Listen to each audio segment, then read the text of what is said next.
Depuis plus de 3 mois, les manifestations prennent de l'ampleur aux États-Unis. À Washington, une marche réclamant la justice pour tous a eu lieu samedi dernier.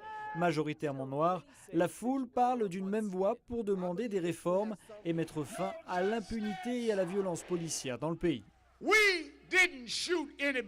On n'a tué personne, on n'a étranglé personne. Nous ne sommes pas venus à Washington comme tireurs ou étrangleurs. Nous sommes là comme tirés et étranglés, venus vous demander d'aider des citoyens américains qui ne peuvent pas respirer dans leur propre communauté. À Ferguson, dans le Missouri, la mort de Michael Brown, tué par un policier blanc, a entraîné des émeutes.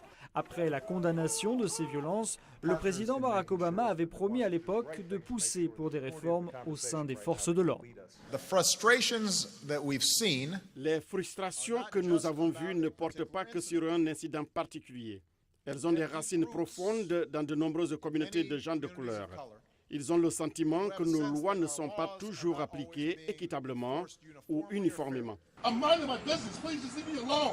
Plusieurs faits divers ont mis en lumière la force, parfois excessive, utilisée par les polices américaines.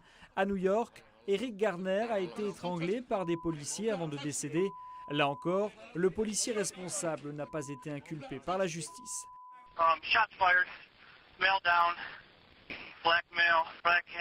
À Cleveland, Tammy Rice, un enfant de 12 ans, a été abattu.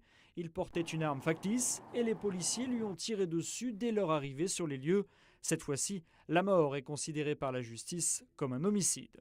Le ministère américain de la Justice mène plusieurs enquêtes au sein des forces de l'ordre du pays, accusées de violences excessives ou de contrôle aux faciès.